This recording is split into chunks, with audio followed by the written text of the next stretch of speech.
Bonjour à tous, c'est Claire, bienvenue dans cette vidéo où je vais vous présenter la guidance pour la semaine prochaine. Comme d'habitude, on commence par la guidance liée à la Lune, donc qui touche tout le monde. On va être la semaine prochaine, dans les derniers jours, la dernière semaine complète avec celle qui écoute, qui nous invite donc à rentrer dans notre propre tranquillité, écouter notre petite voix intérieure et apprendre à contacter cette connaissance intérieure.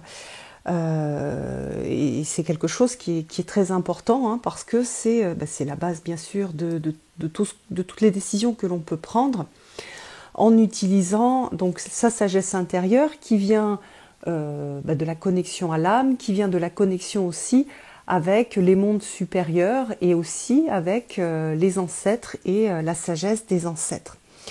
Donc on continue à travailler avec celle qui écoute. Voilà, c'est aussi donc on va être bien sûr, on va continuer à être très sensible à toutes les synchronicités.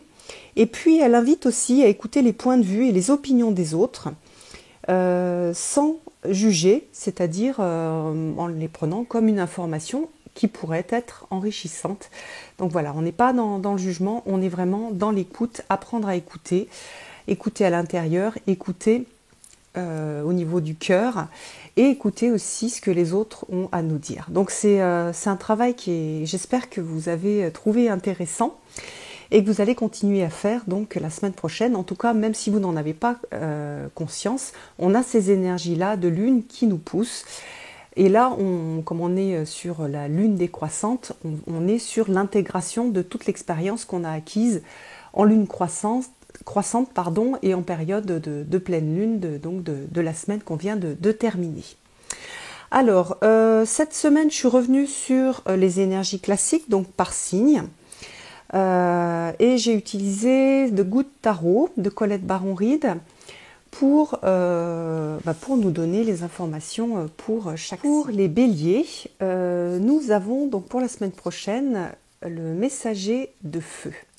Alors ce messager de feu, c'est un messager qui apporte de la détermination, l'envie, le désir pour partir dans des nouvelles aventures, pour faire des nouvelles choses, pour innover.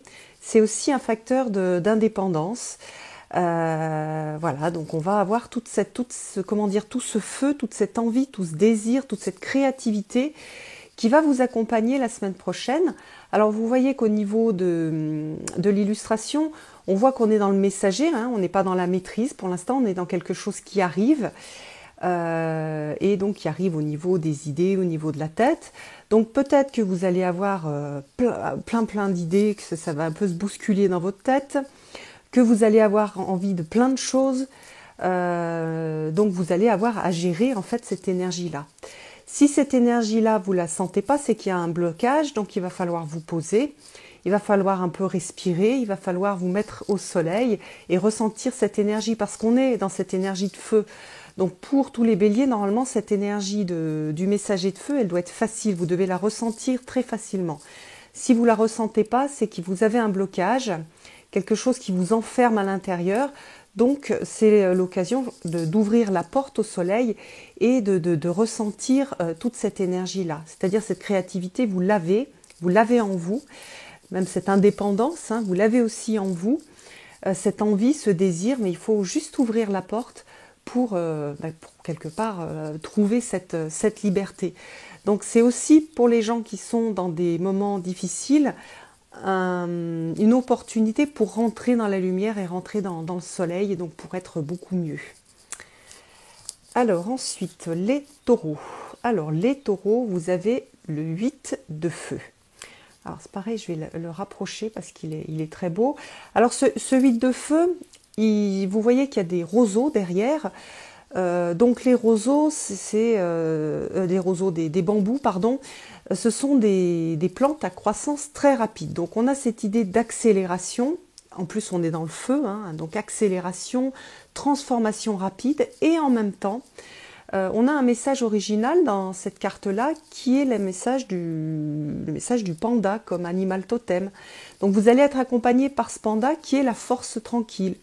Celui qui est déterminé, qui va jusqu'au bout, mais qui va sans se presser. Donc vous allez peut-être avoir ces deux forces qui vont travailler, c'est-à-dire une accélération peut-être à l'extérieur, ou à l'intérieur, et une force tranquille à l'extérieur ou à l'intérieur. Donc vous allez sentir vous où vous vous positionnez, soit vous êtes la force tranquille, soit vous êtes la croissance et le bambou. Donc ça va dépendre un peu des taureaux.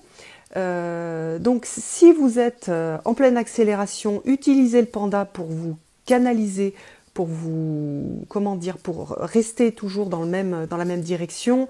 Utilisez la sagesse du panda, donc pour canaliser cette énergie. Si vous êtes dans cette énergie de panda, de force tranquille, on va vous donner des coups de pied au derrière pour avancer, pour aller plus vite. Le panda aussi, donc il est lié à la chance, donc il apporte la chance. Et puis il est lié aussi à la sagesse orientale. Donc pour certains taureaux, ça va être une découverte de quelque chose lié à la sagesse orientale. Donc ça peut être la méditation, ça peut être l'acupuncture, ça peut être le yiking, ça peut être des tas de choses. Hein. Vous allez être attiré par cette sagesse orientale. Alors, pour les Gémeaux, vous avez le 10 d'eau. Alors, vous voyez qu'on a un Bouddha heureux avec position de contentement, de sérénité. Donc, pour les Gémeaux, surtout si vous avez eu beaucoup de choses qui vous ont brassé les semaines précédentes, et notamment au niveau émotionnel, c'est une opportunité pour acquérir de la sérénité, la paix, pour se sentir bien. C'est une invitation aussi, si vous avez du mal à vous centrer sur cette énergie-là, à vous poser et à méditer, ou si vous n'avez pas de pratique de méditation, vous vous posez, vous regardez la nature, vous regardez les abeilles qui vont autour des fleurs, vous regardez les gens passer, vous ressentez l'air sur la peau qui fait du bien, le soleil sur la peau qui fait du bien aussi. Donc une invitation à se centrer et à ressentir en fait cette paix qui existe de partout à partir du moment où on la connecte en fait à l'intérieur de soi. Donc voilà, une invitation à la paix pour tous les Gémeaux. Alors, pour les cancers. Pour les cancers, vous avez la Lune. Alors la Lune c'est une carte qui a plusieurs significations. C'est d'abord la carte des illusions, des choses floues. Donc comme quand il fait nuit, on a la Lune et la Lune crée des grandes ombres, des choses qui font parfois peur. Elle est d'ailleurs liée à l'inconscient collectif, donc pas seulement au nôtre d'inconscient, mais à l'inconscient collectif, donc l'inconscient de l'humanité, l'inconscient d'un peuple, l'inconscient des femmes si vous êtes une femme, l'inconscient masculin si vous êtes un homme. Donc vous allez être influencé par des tas de choses qui ne vous... qui sont pas de l'ordre de votre de votre personnalité indépendante, mais plutôt de l'ordre général. Donc pas de panique, hein. Donc vous allez avoir cette sorte de confusion, peut-être des peurs qui vont revenir ou venir, des choses qui sont plutôt des peurs, pas des peurs personnelles, mais des peurs collectives. La peur, par exemple dans les peurs collectives que l'on peut avoir, on a la peur de manquer, on a la peur de l'agression, enfin il y a toutes les peurs en fait qui ont été vécues de façon assez forte à travers l'histoire de nos ancêtres.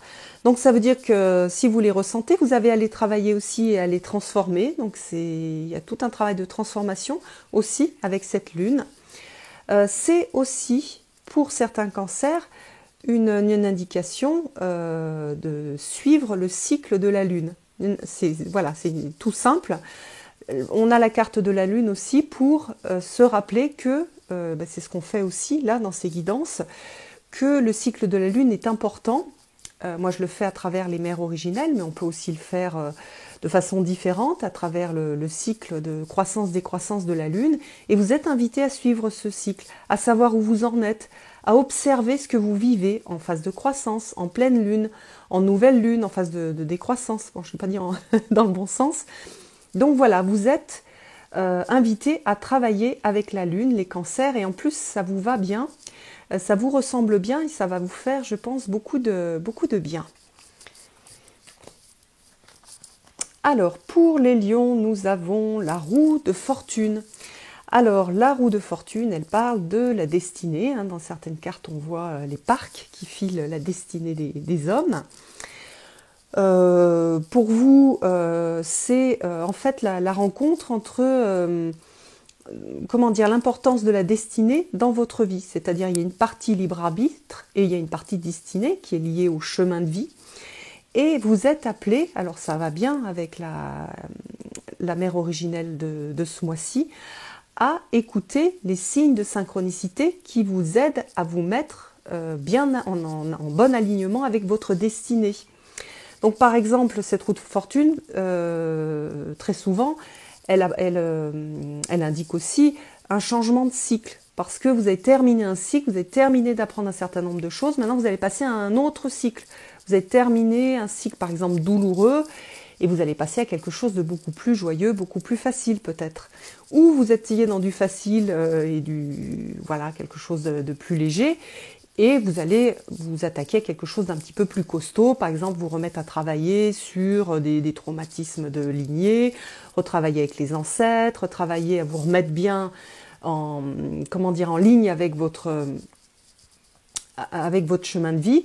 Donc voilà, vous avez tout ça. Soyez très très attentifs à tout ce qui arrive dans votre vie. Même les petites propositions, les nouvelles personnes que vous rencontrez, les signes au niveau des animaux. Utiliser les animaux, c'est quelque chose qui est assez fort au niveau des fleurs, au niveau... Voilà, tout ça. Ça va vous permettre de vous aider à être bien sur votre chemin de vie et sur votre chemin, sur votre destinée. Alors, pour la Vierge, vous avez une magnifique carte qui est la carte de l'étoile. Alors, l'étoile, qu'est-ce qu'elle apporte? C'est l'étoile, au niveau de la tradition, on va dire chrétienne, c'est l'étoile du berger, c'est celle qui apporte la direction, qui apporte la guidance, qui apporte l'inspiration aussi, et l'espoir. C'est aussi la bonne étoile. Donc, la semaine prochaine, vous allez être entouré par cette, par cette énergie d'étoile. Donc, votre bonne étoile, elle va vous guider. Donc, même chose que pour le signe précédent, d'une façon un peu différente, vous allez avoir aussi des signes qui vont vous donner des directions, des endroits où aller et des endroits où il faudrait éviter d'aller. Et puis surtout, c'est le retour de l'espoir, le retour du sentiment que vous n'êtes pas tout seul, vous avez cet accompagnement. D'ailleurs, vous pouvez vous relier à vos guides, c'est aussi une carte, puisqu'on a cette idée de l'étoile du berger qui va guider les rois mages. Vous aussi, vous allez avoir cette étoile, ce guide qui va venir. Et si vous lui demandez, si vous le regardez, puisque les rois mages, ils ont regardé l'étoile, s'ils avaient fermé les yeux, s'ils avaient regardé par terre, ils n'auraient pas été guidés. Vous avez à ouvrir les yeux et à voir où la vie et où vos guides vous aident à avancer, où est-ce qu'ils vous amènent, et sachant que c'est un chemin vers la lumière. Donc voilà, on a aussi l'inspiration, donc pour tous les artistes, vous allez être inspirés, pour les gens qui écrivent, qui dessinent, pour les gens aussi qui créent, pour tous les créateurs, vous allez avoir cette énergie d'inspiration. Voilà, alors ensuite, pour les balances. Alors, pour les balances, vous avez le 7 de feu. Alors, dans ce jeu-là, le 7 de feu, vous voyez qu'on a une licorne qui est rue un petit peu, enfin, je ne sais pas comment est-ce qu'on appelle quand c'est les pattes qui sont sur l'avant, en haut d'un rocher.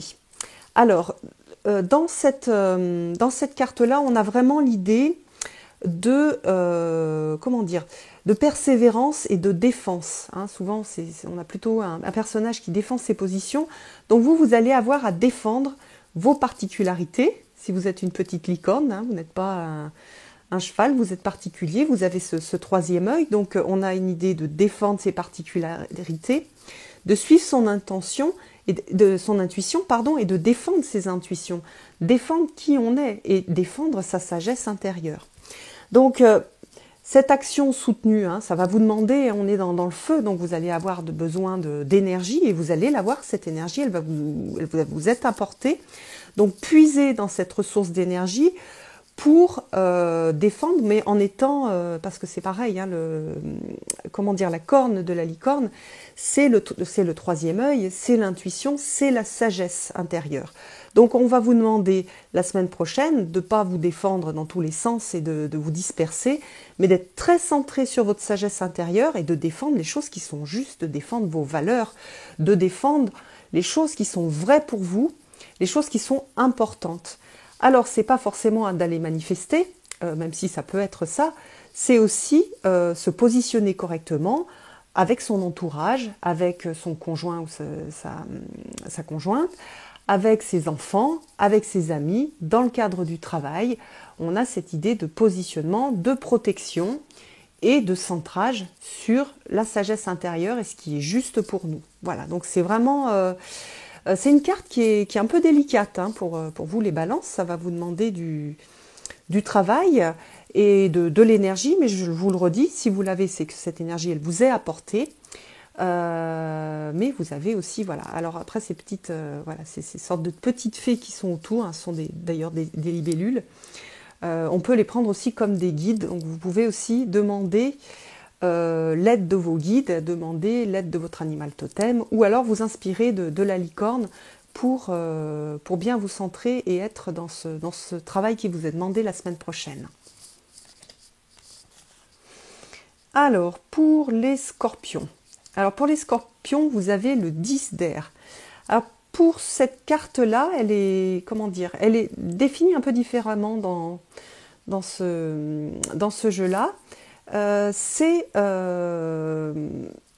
Et je trouve que c'est plutôt juste. Hein. On a une idée de fin, donc ça c'est voilà, c'est le 10, c'est la fin. C'est la fin d'anciennes façons de penser. Donc vous allez avoir une sorte de renouvellement. Voilà, vous y avez peut-être laissé des plumes, mais il y a des choses qui commencent à bouger et ces choses-là, elles font que vous allez commencer à vous transformer. Vous n'allez plus penser de la même façon.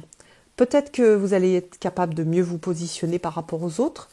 Peut-être qu'il y a des choses qui étaient pour vous des choses évidentes et vous vous rendez compte que non, finalement, ça, c'est pas évident du tout. Et je pensais ça jusqu'à présent, mais par contre, maintenant, je me rends compte que c'était pas juste. Donc, par exemple, pour certaines personnes qui auront travaillé sur elles pendant les semaines précédentes, vous allez réaliser, par exemple, votre valeur. Vous allez réaliser qu'il y a certaines choses que vous êtes capable de faire. Vous allez arrêter, en fait, de croire tout ce que votre mental vous raconte et vous êtes capable de casser un petit peu des croyances qui sont des croyances limitantes. C'est aussi, et ça, les scorpions, ça va bien vous parler parce que vous fonctionnez comme ça, la fin d'une leçon de vie. Il y a une leçon que vous avez apprise, hein, vous fonctionnez beaucoup par leçon, hein, comment dire, début, fin, enfin c'est assez rapide pour les scorpions. Donc c'est la fin, vous avez, voilà, vous en avez bavé, il y a quelque chose qui s'est mal passé, mais ça y est, vous avez appris la leçon, tac, c'est fini. Donc essayez de repérer dans votre vie ce qui se termine. Parfois c'est pas visible au premier coup d'œil, parce que quand c'est par exemple une croyance limitante, il faut s'interroger pour la ressentir.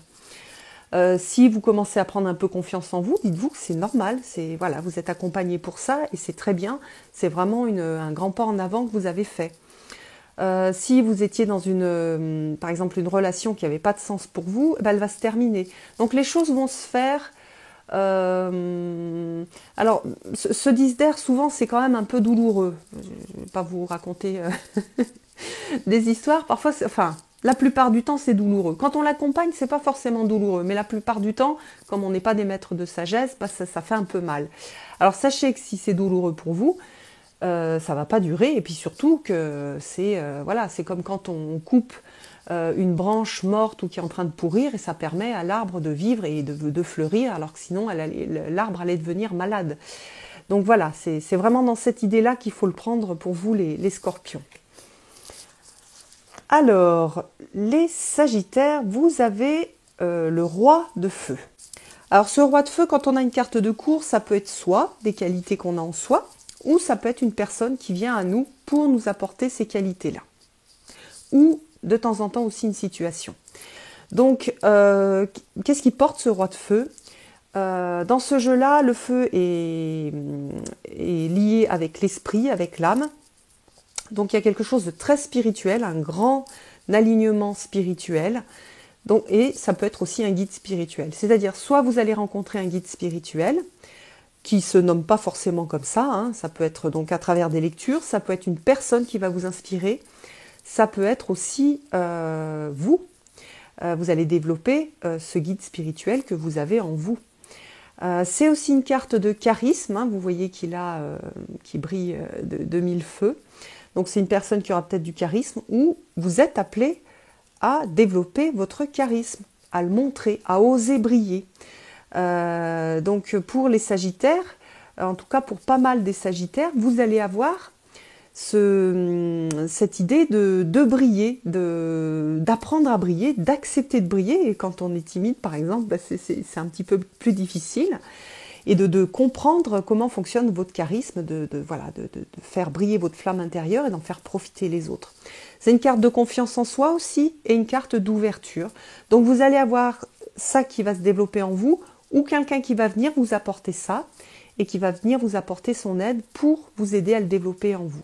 Ou ça va être une situation, peut-être un challenge, peut-être quelque chose ou une action que vous allez avoir à faire en allant au devant des autres, en vous mettant en avant, et ça va vous montrer que vous êtes capable et que vous avez ce charisme-là. Voilà pour les Sagittaires. Pour les Capricornes, alors pour les Capricornes, on a le 7 de terre. Alors, le 7 de terre, c'est une carte de... comment dire?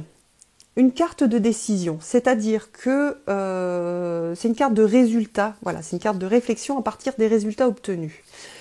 Vous avez fait un certain nombre de choses pendant les semaines précédentes. Et maintenant, il s'agit de vous poser, de regarder les résultats que vous avez obtenus et de réfléchir à partir de ces résultats. Si c'est des résultats positifs, eh ben, consolidez votre connaissance des choses, c'est-à-dire dites-vous, ben voilà, en faisant ça, je sais que j'ai des résultats positifs, je sais que c'est bien, que ça m'apporte ce que je souhaite, donc je vais continuer à agir comme ça. Si vous n'avez pas les résultats escomptés, il va falloir vous remettre en question, il va falloir vous ouvrir à d'autres stratégies. Par exemple, vous êtes comporté d'une façon particulière avec vos enfants, vous avez été, je ne sais pas, on va dire plus strict, et vous voyez que au niveau de la famille, ça se passe bien, du coup c'est plus souple, il y a une meilleure finalement coordination, peut-être coopération, peut-être aussi un meilleur dialogue, donc vous continuez à vous comporter de la même façon, vous allez continuer de cette stratégie-là. Si vous vous rendez compte que ça met... que finalement tout le monde est en train de crier, personne n'est bien dans la famille, ça crée énormément de tension, il va falloir vous ouvrir à une autre stratégie pour que ça fonctionne. Voilà, il va falloir essayer d'autres choses. Donc ça, c'est vrai dans la famille, mais c'est vrai aussi donc ce type d'exemple dans des relations amicales, dans des relations de couple, dans les relations professionnelles. C'est vrai aussi sur des projets. C'est-à-dire, j'ai monté un projet, puis là, je vois que ça ne marche pas du tout. Alors, il va falloir que j'ai une autre stratégie pour le faire fonctionner. Ou alors, j'ai monté un projet et je vois que ça marche du feu de Dieu. Et ben, je note bien comment est-ce que j'ai fait parce que c'est riche et parce que c'est un apprentissage de la vie que ça m'aidera pour d'autres projets ou pour plus tard. Voilà, donc c'est vraiment, je me pose, je regarde ce qui s'est passé et j'en tire des leçons.